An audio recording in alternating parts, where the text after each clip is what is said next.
시제입니다. 작가님들 시제에 대해서 많이 익숙하실까요? 사실 시제를 작가님들이 뭐 글 쓰시면서 너무 잘하고 계시는 것 같아요. 잘하고 계시지만 지극하게 헷갈리는 부분이 있어서 시제라는 한 강의를 만들어서 작가님들께 소개를 드리고 있습니다. 자, 그럼 앞으로는 시제 헷갈리기 있기 없기입니다, 작가님. 글방을 운영하면서 작가님들께 이런 질문을 많이 받아요. 작가님, 제가 글을 쓰는데 과거랑 현재랑 왔다 갔다리 해요. 했다라고 과거형으로 쓰다가 갑자기 한다라고 현재형으로 쓰고 있거든요. 저는 분명히 하나의 이야기를 쓰고 있었거든요. 근데 시제가 어긋나고. 그래서 말인데 어떻게 써야 될까요? 하시면서 사연을 보내주시는 우리 묻 작가님들이 많으시더랍니다. 그리고 그때마다 제가 어떻게 답을 드리냐면요. 작가님, 케바케입니다 라고 말씀을 드려요. 근데 사실은 그럴 수밖에 없어요. 왜냐면 시제의 쓰임이 어떤 때는 혼돈되어서, 즉 과거랑 현재형이 한데 섞여도 괜찮을 때가 있지만, 또 어떤 때는 작가님께서 헷갈리시는 것처럼 한데 쓰여서는 안 될 때도 또 존재하기 때문에 그렇습니다.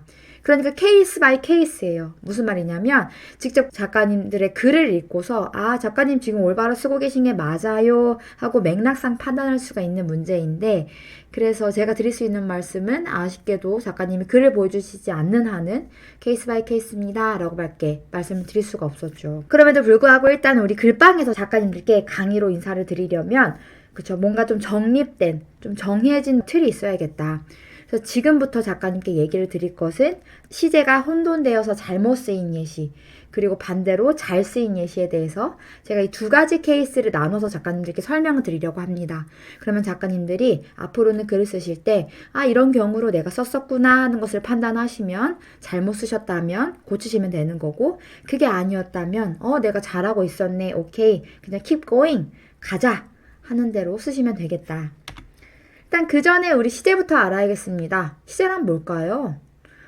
그쵸? 알고는 있는데, 일단은 사전적인 의미로 해석하자면 시제란 문장에서 동사, 형용사 따위가 나타내는 동작과 상태의 시간적인 위치, 즉 과거, 현재, 미래, 소위 우리가 과거, 현재, 미래라고 불리는 그것을 말한다고 합니다.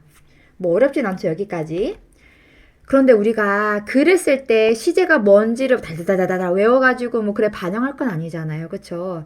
다만 내가 글을 썼을 때 과거 형태와 현재 형태가 혼돈돼서 섞여 있는데 내가 봤을 때 이거 좀 이상하고 안 맞거든? 그것만 고쳐주기 위해서, 그것만 바로잡기 위해서 우리가 이 강의를 듣는다고 해도 무방할 텐데요. 왜 그러면 하나의 글에 과거와 현재의 시점이 혼돈돼서 쓰였을까? 일단 그 이유부터 알아야겠습니다.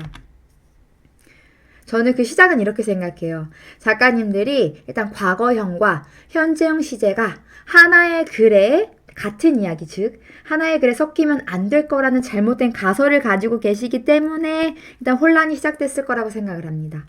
무슨 말이냐면요. 아까 잠깐 시작에서 제가 언급을 드렸었는데, 작가님, 어떤 케이스에는요, 과거형 시제와 현재형 시제가 하나의 글에 섞일 수도 있어요. 그거는 전혀 문제되지 않습니다. 맥락상 그렇게 쓰일 수밖에 없었기 때문에 그런 경우가 있는데, 작가님들은 그 부분에 대해서 모르셨기 때문에 이거 큰일이다, 잘못 썼다 라고 생각하시는 그 혼돈의 시작이 바로 여기라고 생각을 합니다. 그럼 제가 이제 혼돈을 종결해 볼까요? 작가님, 과거형 시제와 현재형 시제를 하나의 글에 섞어 쓸 수도 있습니다. 잘하셨어요. 지금처럼만 쓰세요. 할 수도 있지만 사실 그건 아니죠. 그쵸? 여기 전제가 하나 있어요, 작가님. 뭐냐면요.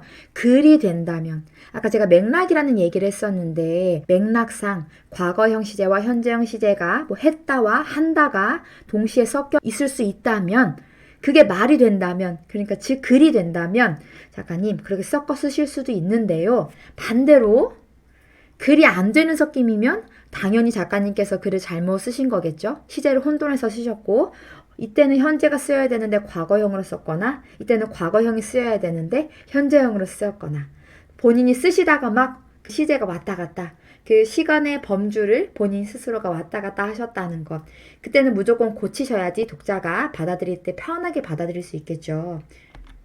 좋습니다. 그러면 앞으로는 글이 안 되게 쓰인 과거와 현재의 혼동에 대해서 그 경우를 한번 살펴보려고 해요. 첫 번째, 작가님들이 이런 경우가 되게 많으신 것 같아요. 내가 글을 쓰고 있는 현재, 그러니까 내가 책상 앞에서 글을 쓰고 있는 지금, 내가 과거의 사건에 대해서 이야기를 쓰고 있지만 내가 현재 글을 쓰고 있으니까 마치 순간적으로 현재 벌어지고 있는 사건이라고 착각해서 막 현재 형태로 쓰고 계시는 경우, 그거는 그쵸, 시제가 혼돈된 거다, 섞인 거다. 나는 분명하게 과거의 사건에 대해서 이야기를 쓰고 있는데 현재 시점에서 내가 글을 쓰고 있기 때문에 그 사건을 회상하고 있기 때문에 마치 현재 벌어진 것처럼 갑자기 현재 시점으로 쓰면 독자가 작가님 도대체 이야기의 전개 시점은 어딜까요? 하면서 막 혼란을 일으킬 수가 있죠. 그리고 작가님도 그걸 아시는 겁니다. 그쵸? 그러다 갑자기 다 제정신으로 돌아와서 맞아 나는 지금 쓰는 게 아니고 그때의 일을 쓰는 거지 하시면서 과거 형태로 쓰는 경우, 시간의 인지 오류라고 저는 표현을 했는데요. 이때는 답이 하나예요. 정신줄을 단단하게 잡으셔야 된다. 그리고 두 번째, 이런 경우도 있을 수 있습니다. 작가님들 시점은요, 잡기 나름이라서 시점 기준을 잡지 않아서 오는 혼돈. 어떻게 보면 첫 번째도 사실은 작가님들이 글을 쓰실 때 시점으로 삼을 과거, 현재가 그 기준이 분명하지 않았기 때문에 혼돈되셨을 경우가 되게 많아요. 지금 좀 이해가 안 되시죠? 자, 보겠습니다. 저는 이걸 시점 기준의 부재라고 하고요. 작가님들께 이런 이야기를 드렸었습니다. 작가님들이 글을 쓰기 전에는 하나의 나로 살았을 거예요. 나라는 사람 한 명으로 살았는데 작가님들이 글을 쓰고 난 이후로부터는 두 명의 나로 갈라집니다. 첫 번째는 나, 즉 인물, 글에 담긴 나, 주인공으로서 나, 그런 인물로서의 내가 하나 있을 거고요. 또 하나의 나는 글을 쓰는 사람, 즉 이야기를 전달하는 사람, 내 생각과 경험과 감정 따위를 전달하는 화자로서의 나, 즉 두 개의 나로 여러분들은, 작가님들은 앞으로 두 가지의 삶을 살게 되는데, 이때 작가님들께서 기준 시점에 대해서 혼돈이 생기고, 그리고 왜 그러냐면 본인이 두 가지의 나로 나뉜다는 것을 모르셨기 때문에 그래요. 왜냐하면 글을 쓰기 전에는 그냥 나는 나 한 사람으로 살았었는데 글을 쓰고 난 이후에는 내가 두 가지의 나로 나뉜다고 했죠. 글에 담긴 나가 있을 거고 글을 쓰는 나, 즉 두 명의 내가 있는데, 그러면 나는 글에 담긴 인물로서의 내가 기준 시점이 될 것인가, 아니면 글을 쓰는 작가, 즉 화자로서, 이야기 전달자로서 내가 시점을 잡을 것인가, 이 둘 중에 하나의 기준이 분명하지 않았기 때문에 그 기준에 대한 명확성이 없었고, 그렇기 때문에 혼란스러울 수밖에 없었다. 본인도 쓰면서 이때가 맞나 막 혼란스러우셨을 거다. 그래서 이거를 문학적인 용어 설명으로 하자면요, 사건시와 발화시라는 게 있어요. 이것도 다시 말씀드리지만 외우시라는 건 절대 아니고요. 글을 쓰는 사람은 인물에 담긴 내가 있을 거고 작가로서의 내가 두 명이 있기 때문에 어떤 기준으로 그럼 내가 시점을 잡아서 쓸 것인가. 첫 번째는 사건시를 기준으로 한 상대시제가 있다고 하고요. 두 번째는 발화시를 기준으로 한 절대시제가 있다고 합니다. 그럼 사건시와 발화시, 그 개념에 대해서 더 살펴봐야겠죠. 이게 있어요, 작가님. 아까 전에 내가 글을 쓰겠다고 다짐한 후로는 두 개의 나로 나뉜다고 했습니다. 인물인 나, 글을 쓰는 사람다. 이 두 가지가 있는데 왼쪽에 보면 사건시가 쓰여 있죠. 사건시란 뭐냐면 즉 글에 담긴 인물로서 그 주인공의 시점으로서 글을 쓰는 게 바로 사건시라고 하고요.